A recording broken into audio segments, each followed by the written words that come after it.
Hello and नमस्ते everyone. धेरै पछि फेरि भिडियो ल्याएको छु र अब रियल लाइफ रिभ्यू भिडियो आउनेछ अनि त्यही कारण सबै कुरा मिलाउँदा ढिलो हुन गयो भिडियो अपलोड गर्नमा।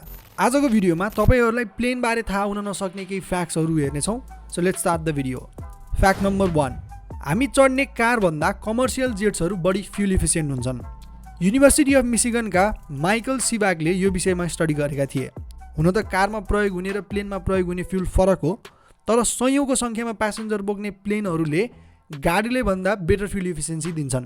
अर्थात् सजिलो भाषामा बुझ्दा माइलेज बढी दिन्छ भन्न खोजिएको हो। यो टेस्ट बोइङ 747 मा गरिएको थियो र रिजल्ट 2 गुणा बढी आएको थियो।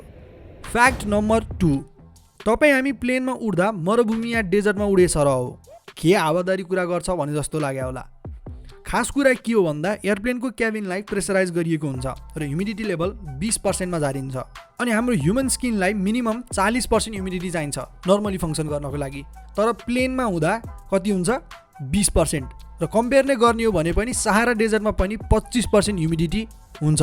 त्यही कारण हाम्रो घाँटी र नाक प्लेनमा हुँदा ड्राई भएको जस्तो हुन्छ र एक्चुअली डेजर्टमा जस्तो तातो नभए पनि ह्युमिडिटी लेभलले गर्दा टेक्निकली डेजर्टमै उडे सरह हुन्छ। फ्याक्ट नम्बर 3, अब गरौँ थम्बनेलको कुरा, प्लेनलाई डक्ट टेपले टाल्ने कुरा। यो कुरा हो सन् 2015 को, जहाँ एकजना एयरप्लेन प्यासेन्जरले आफ्नो सिटबाट प्लेनको इन्जिनको बाहिर यसरी डक्ट टेपले टाल्दै गरेको भिडियो लिन्छन् र यो कुरा भाइरल हुन्छ सोशल मिडियामा। खासमा यो डक्ट टेपलाई स्पिड टेप भनिन्छ र यसको एक रोलको $700 पर्दछ, नेपाली 90,000 रुपैयाँ। यसमा एल्युमिनियम एडेसिभ प्रयोग गरिएको हुन्छ जसलाई टेम्परेरी रिपेयरको रूपमा प्रयोग गरिन्छ सुपरफिसियल ड्यामेज या सर्फेस लेभलको ड्यामेज ढाक्नका लागि। अब ठुलो प्रब्लम हो भने चाहिँ यसले काम गर्दैन।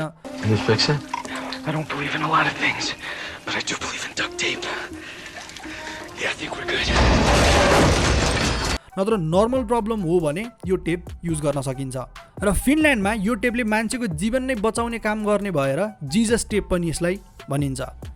फ्याक्ट नम्बर 4, हाम्रो टेस्ट बर्ड्स या स्वाद थाहा पाउने बर्ड्सहरू फ्लाइटमा हुँदा 30% ले फङ्सनालिटी घट्दछ। अघि भनेको जस्तै क्याबिनको प्रेसर घटाइएको हुन्छ र त्यसले गर्दा टेस्ट बर्ड्सलाई नम बनाइदिन्छ, थाहा नपाउने बनाइदिन्छ र खाना पनि ड्राई हुन थाल्छ ह्युमिडिटीको कमीले गर्दा। अझ अनौठो के छ भने गुलियो र नुनिलो फ्लेभर मात्र एफेक्ट भएको हुन्छ, तर पिरो, तितो यस्तो स्वाद थाहा पाउने बर्ड्सहरूमा केही फरक पर्दैन। र वाइन पनि यति बेला बढी एसिडिक हुन्छ किनकि वाइनको स्विटनेस घटेको हुन्छ। फ्याक्ट नम्बर 5, एयरवेको यो बिकनले मोर्स कोड लेटर्स फ्ल्यास गर्छ। एयरपोर्टमा यो टावर जस्तो कुरामा बत्ती बल्दै घुमे गरेको देख्नुभएको छ होला। खासमा यो हो बिकन र यसले 1 मिनेटमा 6 देखि 8 पटक लाइट फ्ल्यास गर्दछ। टेक्निकल रूपमा बिकनलाई मोर्स कोडको 10 वटा लेटरले डिनोट गरिन्छ, WUVHRKDBG अनि M, जहाँ W भनेको 1, U भनेको 2 गर्दै गर्दै M भनेको चाहिँ 10 सम्म पुग्दछ। र पाइलटले चाहिँ यो कुरालाई when undertaking very hard routes keep direction by good methods भन्ने यो फ्रेजबाट चाहिँ सम्झिन्छन्। यदि लास्टसम्म भिडियो हेर्नु भएको छ भने तपाईहरुलाई 2 वटा अझ फ्याक्ट्स भन्ने छु।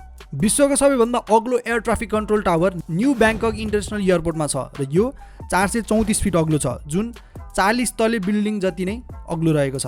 अनि अर्को फ्याक्ट छ, प्लेन या हेलिकप्टरमा चलेको बेला लेजर लाइट बाल्नु कानुनी अपराध हो। लेजर लाइट यदि पाइलटको आँखामा पर्यो भने त्यसले पाइलटलाई डिसओरिएन्ट गर्दछ। In fact laser light so air traffic कन्ट्रोलसँग फ्लाइटमा बाधा नआओस् भनेर डाइरेक्टली कोअर्डिनेट गरिएको हुन्छ। हस् त, आजका लागि यति नै। यदि यो भिडियोबाट केही इन्ट्रेस्टिङ कुरा आफूलाई थाहा नभएको कुरा पाउनुभयो भने भिडियोलाई लाइक गरिदिनु होला र मन छ भने च्यानललाई सब्स्क्राइब गरिदिनु होला। यति भन्दै आज बिदा हुन चाहन्छु। आफ्नो अनि आफ्नो परिवारको ख्याल गर्नुहोला र हेर्दै गर्नुहोला हाम्रो मोटर्स।